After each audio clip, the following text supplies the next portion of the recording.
Hi, Bob Baker here. So, you want to know what the #1 success tool is for creative people of all kinds? Well, I can't speak for everyone, of course, but I'll tell you what I consider to be one of my most important creative success tools.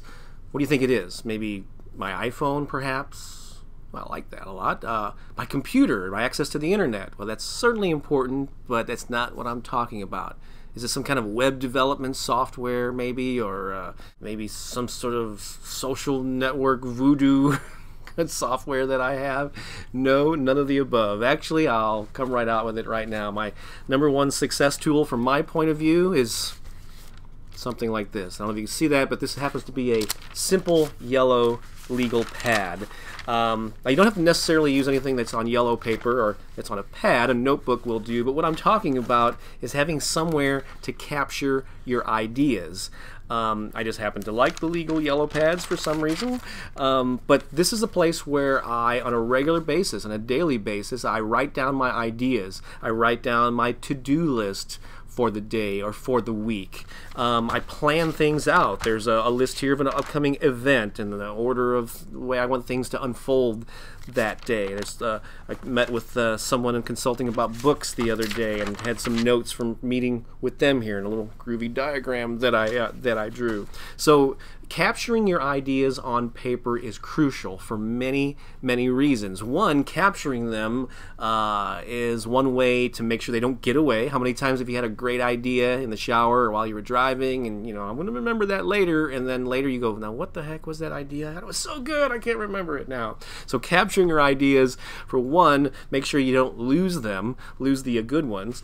Also, capturing your ideas and writing them down also gets them out of your head. If you ever read the book Getting Things Done, David Allen, the author, talks a lot about this, of how there's so much information clouding our brains, and when we don't capture stuff and organize it, it just clouds our thinking.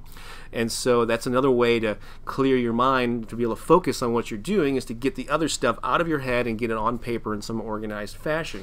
But one of probably the biggest reasons that I like writing things down, I recommend it for everyone, especially when it comes to goals, is that taking an idea, if you just have a list of things you want to do and they're only in your head, whether they're big picture, big visionary things that you want to accomplish over a lifetime or just things you want to do this week, if they only stay in your head, they sort of stay in the idea of this intangible concept, okay, which is cool. It's better than not thinking about those things at all. But when you write them down, it's the first step to bringing them into the real world. It's the first a way of making them manifest and making them tangible. When you write something down, it's ink on paper that you can read, you can look at it later, you can remind yourself of this goal. And so, of course, eventually you want the idea to manifest into the book or the CD or the whatever the thing is that you want to create, because everything that exists on the planet in this world first started as an idea in someone's mind. Then that idea had to be acted upon, and you had to usually involve other people in creating it, until finally it existed in a physical form. And so writing things down is the first step to taking it out of your head, the first little small step to bringing it into the physical world. And then that's somehow, they've even done studies on this, and people who write down their goals achieve far more than people that just keep the stuff in your head. So if you want the #1 success tool, you want to move further ahead with your creative career, invest a few cents into a legal pad, a notebook, some way of capturing your ideas. I really hope this helps. I'm Bob Baker. Thanks for watching. Thanks for listening. I'll talk to you again soon.